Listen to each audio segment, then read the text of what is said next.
liberdade, igualdade, fraternidade. Desde que se instalou no Brasil há mais de 2 séculos, o ideal maçônico vem atraindo brasileiros que trabalham para a construção de um país forte e soberano. Foi assim na luta contra o domínio colonial, contra a escravidão, contra os regimes que restringem a liberdade. Ao longo do tempo, a história dos maçons confunde-se com a própria história do país.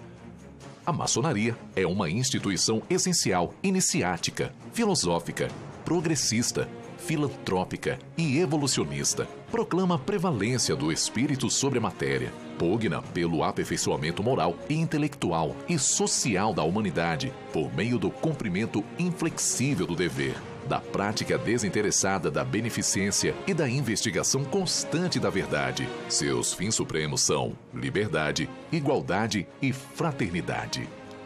As primeiras lojas maçônicas do Brasil foram criadas na passagem do século XVIII para o século XIX, ainda no período colonial.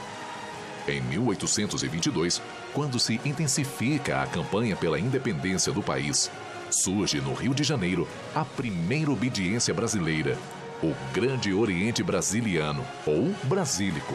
O compromisso dos maçons era claro: conquistar a emancipação política do Brasil e consolidar o sentimento de nacionalidade.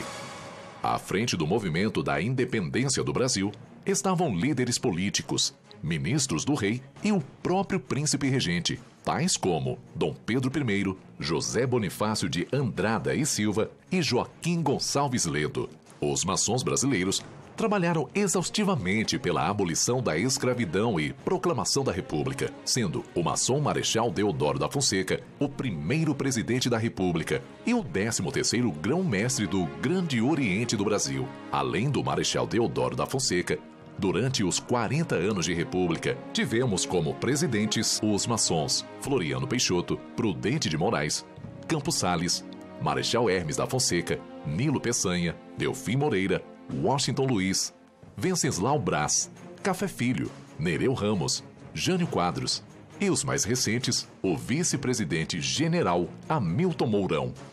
A maçonaria do Brasil, na atualidade, se diversificou e cresceu, e através das potências Grande Oriente do Brasil, das grandes lojas CMSB, Confederação da Maçonaria Simbólica do Brasil, e Orientes Independentes, Comab, Confederação Maçônica do Brasil, totalizando mais de 300 mil maçons e mais de 1 milhão de maçons, familiares e amigos em entidades paramaçônicas, vêm trabalhando constantemente na ajuda humanitária através de ações de benemerência, a administração de entidades privadas gratuitas, como asilos, creches, escolas e entidades de serviços para pessoas especiais, e bem como serviços sociais e ações como médicos e outras atividades, além do forte trabalho comunitário nas áreas de segurança, educação e saúde, fazendo parte indivisível da sociedade organizada e formando líderes em um Brasil promissor. Assim como no passado, tivemos centenas de maçons, ilustres como o patrono do Exército Brasileiro, Duque de Caxias. Hoje,